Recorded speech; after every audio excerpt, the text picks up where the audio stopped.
Hey everyone, it's Bennett. Since I got such positive feedback on the last post, which is linked above, I've decided to share a few more stories about some of my experiences from working for the New York City subway. Some of you asked about specific things that had happened, and they actually made me recall some specific encounters I had, so I'll be able to include those this time around. Like last time, feel free to ask any questions or add any comments below. I do read them. One of you asked me if I had any strange run-ins with the infamous New York rats. So obviously, the subway tunnels are absolutely infested with those little bastards. Typically, my relationship with the rats has always been one of mutual disregard. Because I don't like them, they don't like me, and we don't acknowledge one another. It's not that I find them revolting, it's just, generally I'm not fond of them. Once you've seen a giant rat drag a Sicilian slice from one end of the tunnel to the other, you tend to lose your appetite. However, I did remember one specific instance where a group of rats acted rather erratically. Those of you who live in New York City yourself might know that there are marked differences between rats of different city districts. Brooklyn rats are distinct from rats in Queens or the Bronx, and even downtown Manhattan rats are pretty different from uptown Manhattan rats. One day, on the job, I ran into a group of rats that didn't look like anything, like the ones from any of the 5 boroughs. However, these rats were, they were like fat little things with hind legs that extended far beyond their tails. Their legs were bent upward in an unnatural fashion, appearing almost like a grasshopper's legs would. It was unnerving. Their fur was stark white, tinged with a nauseating hue of yellow that made it look like each hair on the rats' bodies were beginning to decompose, fray at the end. Their whiskers, too. They ended in the same disgusting yellow, and their tails, they were this dark, bruised purple. It was as if they had earthworms crawling out from beneath them. I ran into a small cluster of them while patrolling the subway one night.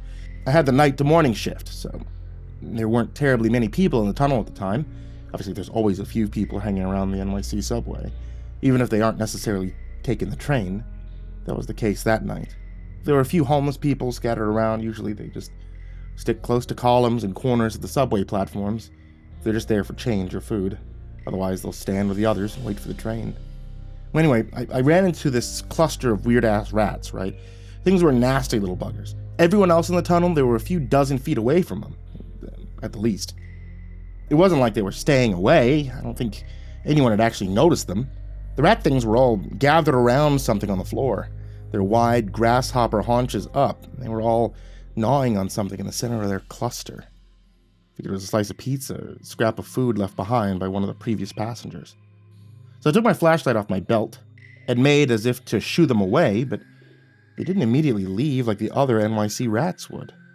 Instead, they all froze at once, as if a singular collective command was spoken to them at the same time, and they all froze in exactly the same way at exactly the same time.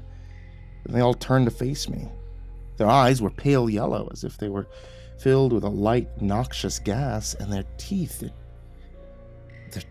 were far too long for their heads. Some of their incisors nearly met the ground, like a poor imitation of a rat-walrus hybrid. They sat there for maybe 5 seconds before all scuttling off at once. They ran down the side of the tunnel into the tracks, and that was the last I've ever seen those kinds of rats. When I looked down to see what they'd been eating, I felt my blood turn to ice. It wasn't a slice of pizza at all. It was a human hand, half of it gnawed away to skeleton and sinew. Some flesh still clung in clumps to parts of it. The fingers were mostly untouched. The rest was ragged and torn. I immediately called it in, and the police arrived to check it out. They weren't able to find out when the hand had been torn from its body, but apparently hadn't been long before I came across it. As far as I know, they never found a body, and they never named a suspect. Honestly, not sure if it even been a person who did it. After all, who's to say what those rats were and weren't capable of? I'm not. No, I also got a question from Leo Monster about out-of-place stairs in the subway tunnels. While I've never heard anything about stairs that weren't supposed to be where they were, I've heard some weird stories about stairs leading to the wrong place. I've never had this happen to me personally, But a few of my coworkers over the years had sworn up and down that they walked down a set of stairs that was supposed to lead to their assigned station and somehow ended up at an entirely different station of the tunnels. Take Joey, for instance. Joey is one of my closest friends and coworkers, having worked with me now about 10 years. I love the guy, but if I'm being honest, Joey's kind of a piece of soggy bread. He's really one for jokes, and as long as I've known the guy, he's always been pretty serious about his job. Anyway, one day Joey comes into work in this panic state. He was late for nearly an hour and a half. I'd never seen him as manic as I had that day. I asked him what's going on, and his response was almost entirely incomprehensible. There's a string of nonsense with some occasional words sprinkled in. I told him, take a seat, calm down, while I grabbed him a coffee. When I come back, he was significantly calmer, and he was able to actually speak real sentences. He still looked freaked out. I asked him what was up. This is what he told me. According to Joey, he had been going through his daily routine like normal. He was perfectly on time for his shift. At that time, we were all assigned to stop in Lower Manhattan, and as he started walking down the steps to our station, he noted that it was darker in the tunnel than usual. He couldn't actually see the bottom of the staircase from the top. As he kept walking, and as it kept growing darker, he realized that he should have reached the bottom 10 or 20 steps ago. Then the lights from the surface vanished completely.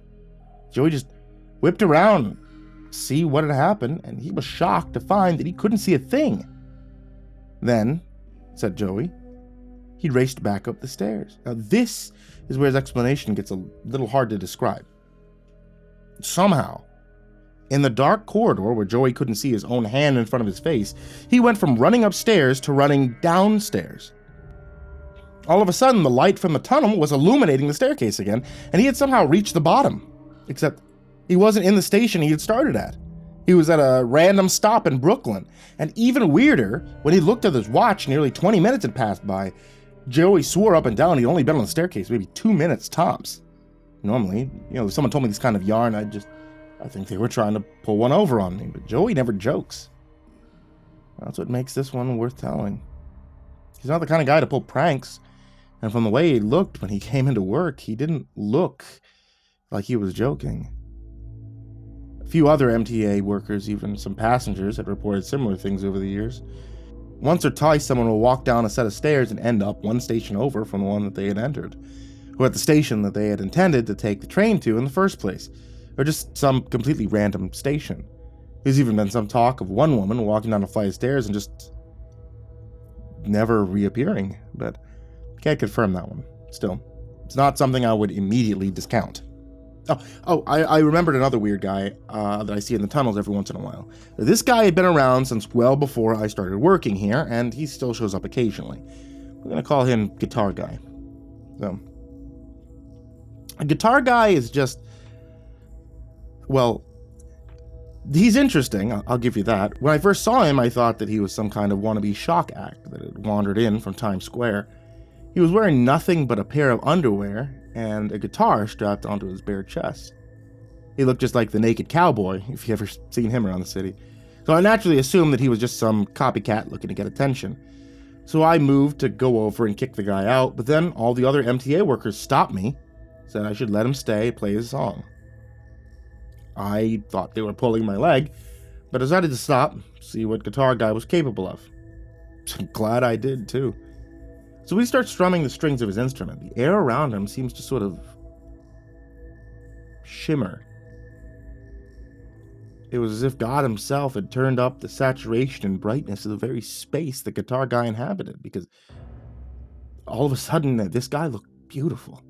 It was like he walked right out of a Salvador Dali painting or something. Everyone around him, passengers, some homeless folks, even a few of us workers stopped what we were doing and we just looked at him. A sense of awe sketched onto our faces. He sang a song.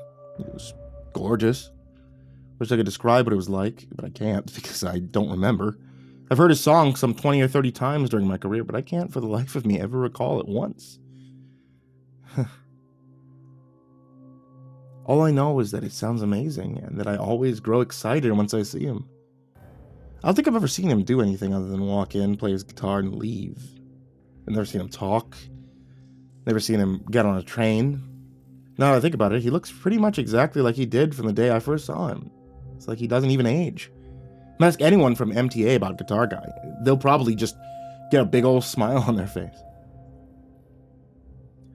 And finally, I did a little bit of digging on the guy in the bowler hat and the big overcoat. And you guys really wanted to hear more about him, so I headed over to the New York Public Library, looked for anything that caught my eye. What I found honestly shocked me.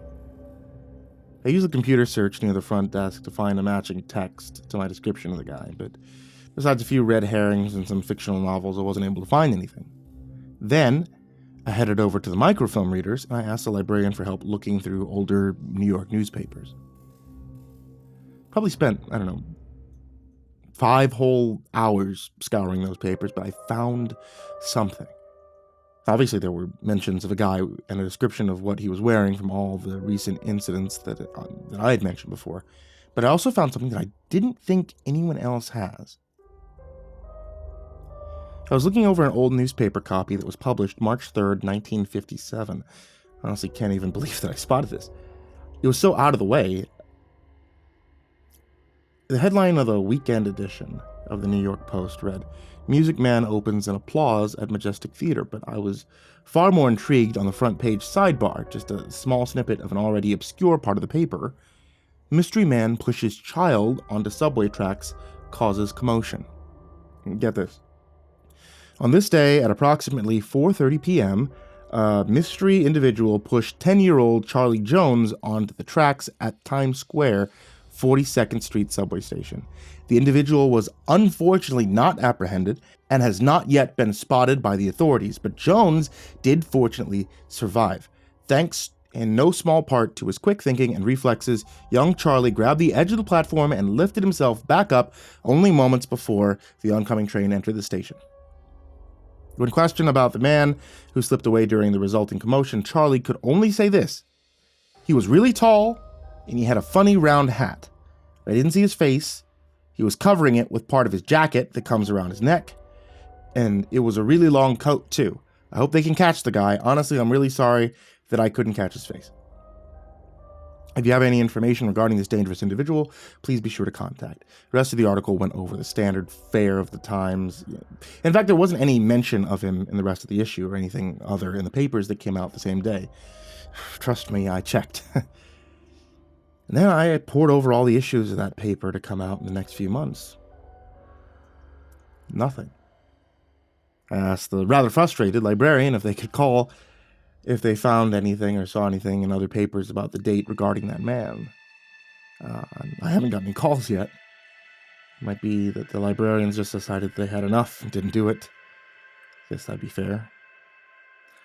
Either way, I'll be back soon to look at more papers.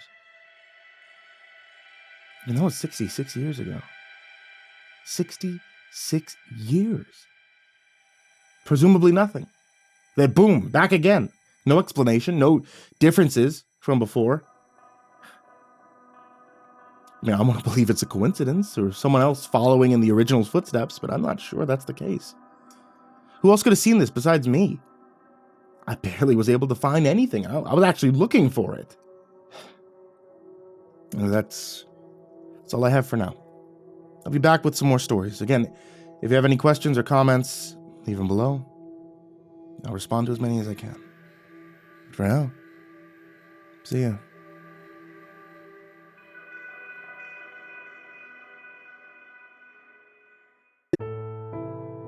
Hey there kids, it's me, MrCreepyPasta, and I want to tell you thank you so much for watching tonight's video if you're watching on YouTube. Thank you so much for listening to tonight's podcast if you're listening on Spotify, and thank you guys for doing that thing where you subscribe, where you hit the bell, where you hit like, or you leave a little comment at the bottom or wherever you can leave comments at. I don't know, I don't use Spotify that much.